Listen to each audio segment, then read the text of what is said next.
ಇಂದಿನ ವಿಡಿಯೋ ವಿಷ್ಣು ಸಹಸ್ರನಾಮ ಸ್ತೋತ್ರದ 75ನೇ ಶ್ಲೋಕದ ಬಗ್ಗೆ. ಈ ವಿಡಿಯೋದಲ್ಲಿ ವಿಷ್ಣು ಸಹಸ್ರನಾಮ ಸ್ತೋತ್ರದ 75ನೇ ಶ್ಲೋಕದ ಅರ್ಥವನ್ನು ತಿಳಿದುಕೊಳ್ಳೋಣ ಮತ್ತು ಶ್ಲೋಕವನ್ನು ಪಠಿಸುವುದರಿಂದಾಗುವ ಪ್ರಯೋಜನಗಳನ್ನು ಸಹ ನಾವು ತಿಳಿಯೋಣ. ವಿಷ್ಣು ಸಹಸ್ರನಾಮ ಸ್ತೋತ್ರದ 75ನೇ ಶ್ಲೋಕವು ಹೀಗಿದೆ.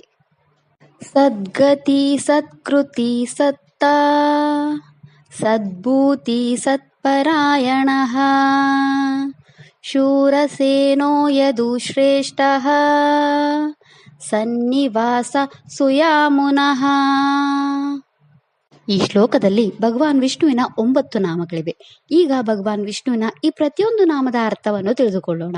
ಮೊದಲ ವಿಷ್ಣು ನಾಮವು ಹೀಗಿದೆ. ಓಂ ಸದ್ಗತಾಯೇ ನಮಃ. ಈ ವಿಷ್ಣು ನಾಮದ ಅರ್ಥ ಭಗವಾನ್ ವಿಷ್ಣು ಒಳ್ಳೆಯ ಜನರಿಂದ ಪಡೆಯಲ್ಪಡುವವನು ಅಥವಾ ಶ್ರೇಷ್ಠತೆಯ ಬುದ್ಧಿಶಕ್ತಿಯನ್ನು ಹೊಂದಿರುವ ಸದ್ಗುಣಶೀಲರಿಂದ ಪಡೆಯಲ್ಪಡುವವನು. ಎರಡನೇ ವಿಷ್ಣು ನಾಮವು ಹೀಗಿದೆ. ಓಂ ಸತ್ಕೃತಾಯೇ ನಮಃ. ಈ ವಿಷ್ಣು ನಾಮದ ಅರ್ಥ ಭಗವಾನ್ ವಿಷ್ಣು ಒಳ್ಳೆಯ ಕಾರ್ಯಗಳನ್ನು ಮಾಡುವವನು ಅಥವಾ ಲೋಕ ರಕ್ಷಣೆಗಾಗಿ ಸಾಧನೆಗಳನ್ನು ಮಾಡುವವನು. ಮೂರನೇ ವಿಷ್ಣು ನಾಮವು ಹೀಗಿದೆ. ಓಂ ಸತ್ತಾಯೇ ನಮಃ. ಈ ವಿಷ್ಣು ನಾಮದ ಅರ್ಥ ಭಗವಾನ್ ವಿಷ್ಣು ಅವಿಭಾಜ್ಯ ಜ್ಞಾನದ ವ್ಯಕ್ತಿತ್ವನಾಗಿದ್ದಾನೆ. ನಾಲ್ಕನೇ ವಿಷ್ಣು ನಾಮವು ಹೀಗಿದೆ. ಓಂ ಸದ್ಭೂತಾಯೇ ನಮಃ. ಈ ವಿಷ್ಣು ನಾಮದ ಅರ್ಥ ಭಗವಾನ್ ವಿಷ್ಣು ಪರಮ ಸತ್ಯ ಅಥವಾ ಶುದ್ಧ ಅಸ್ತಿತ್ವದಲ್ಲಿರುವವನು ಮತ್ತು ಪ್ರಜ್ಞೆಯುಳ್ಳವನು. ಭಗವಾನ್ ವಿಷ್ಣು ಅಪರಿಮಿತ ಮತ್ತು ಹಲವು ವಿಧಗಳಲ್ಲಿ ಪ್ರಕಟವಾಗುವವನು. ಐದನೇ ವಿಷ್ಣು ನಾಮವು ಹೀಗಿದೆ. ಓಂ ಸತ್ಪರಾಯಣಾಯ ನಮಃ. ವಿಷ್ಣು ನಾಮದ ಅರ್ಥ ಭಗವಾನ್ ವಿಷ್ಣು ತನ್ನನ್ನು ತಿಳಿದವರಿಂದ ಪಡೆಯಲ್ಪಡುವವನು. ಅವನು ಎಲ್ಲರಿಂದಲೂ ಪಡೆಯಲ್ಪಡುವ ಪರಮ ಸತ್ಯನಾಗಿದ್ದಾನೆ. ಆರನೇ ವಿಷ್ಣು ನಾಮವು ಹೀಗಿದೆ. ಓಂ ಶೂರಸೇನಾಯ ನಮಃ. ವಿಷ್ಣು ನಾಮದ ಅರ್ಥ ಭಗವಾನ್ ವಿಷ್ಣು ವೀರರ ಸೈನ್ಯವನ್ನು ಮುನ್ನಡೆಸುವವನು ಅಥವಾ ಹನುಮಂತನಂತಹ ವೀರ ಯೋಧರ ಸೈನ್ಯವನ್ನು ಹೊಂದಿರುವವನು. ಏಳನೇ ವಿಷ್ಣು ನಾಮವು ಹೀಗಿದೆ. ಓಂ ಯದುಶ್ರೇಷ್ಠಾಯ ನಮಃ. ಈ ವಿಷ್ಣು ನಾಮದ ಅರ್ಥ ಭಗವಾನ್ ವಿಷ್ಣು ಯಾದವ ವಂಶದವರಲ್ಲಿ ಶ್ರೇಷ್ಠನಾಗಿದ್ದಾನೆ ಅಥವಾ ಯಾದವ ವಂಶದಲ್ಲಿ ಶ್ರೀಕೃಷ್ಣನಾಗಿ ಜನಿಸಿದವನು.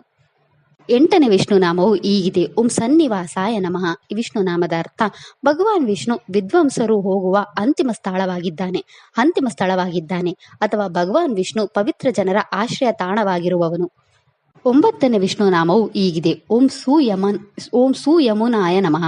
ವಿಷ್ಣು ನಾಮದ ಅರ್ಥ ಭಗವಾನ್ ವಿಷ್ಣು ಯಮುನಾ ನಿವಾಸಿಗಳಿಂದ ಸುತ್ತುವರೆದಿರುವವನು ಅಥವಾ ಯಮುನಾ ನದಿಯೊಂದಿಗೆ ಸಂಬಂಧ ಹೊಂದಿರುವ ಶ್ರೇಷ್ಠ ವ್ಯಕ್ತಿಗಳಿಂದ ಸುತ್ತುವರೆದಿರುವವನು. ಈ ಶ್ಲೋಕವು ನಮಗೆ ಸತ್ಯ, ಸದ್ಗುಣ ಮತ್ತು ಸಾರ್ವತ್ರಿಕ ರಕ್ಷಕತ್ವದ ಅಂತಿಮ ಅಡಿಪಾಯಿಯಾಗಿದ್ದಾನೆ. ಇದು ಸಾರ್ವತ್ರಿಕ ರಕ್ಷಕತ್ವದ ಅಂತಿಮ ಅಡಿಪಾಯಾಗಿದೆ. ಈ ಶ್ಲೋಕವನ್ನು ಪಠಿಸುವುದರಿಂದ ನಮ್ಮ ಮನಸ್ಸನ್ನು ಸತ್ಯದ ಮೇಲೆ ಮಾತ್ರ ಕೇಂದ್ರೀಕರಿಸಲು ಸಹಾಯ ಮಾಡುತ್ತದೆ. ಇದು ಜೀವನದಲ್ಲಿನ ನಮ್ಮ ಅಡೆತಡೆಗಳನ್ನು ಮತ್ತು ನಮ್ಮ ಆಂತರಿಕ ಸಂಘರ್ಷಗಳನ್ನು ನಾಶ ಮಾಡಲು ಸಹಾಯ ಮಾಡುತ್ತದೆ. ಇದು ನಮಗೆ ಸರ್ವವ್ಯಾಪಿ ರಕ್ಷಣೆ ಮತ್ತು ಅತ್ಯುನ್ನತ ಬೆಳಕಿನ ಅನುಗ್ರಹವನ್ನು ನೀಡುತ್ತದೆ.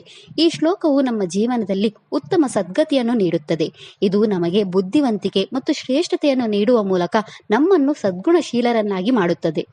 ಮೂಲ ನಕ್ಷತ್ರಕ್ಕೆ ಸೇರಿದ ಜನರು ತಮ್ಮ ಜೀವನದಲ್ಲಿನ ಎಲ್ಲಾ ಸಮಸ್ಯೆಗಳನ್ನು ತೊಡೆದುಹಾಕಲು ಮತ್ತು ನಿಮ್ಮ ಜೀವನದಲ್ಲಿ ಎಲ್ಲಾ ಶುಭಗಳನ್ನು ಪಡೆಯಲು ಈ ಮಂತ್ರವನ್ನು 27 ಬಾರಿ ಜಪಿಸಬೇಕು. ಇದಿಷ್ಟು ವಿಷ್ಣು ಸಹಸ್ರನಾಮ ಸ್ತೋತ್ರದ 75ನೇ ಶ್ಲೋಕದ ಕುರಿತಾಗಿತ್ತು.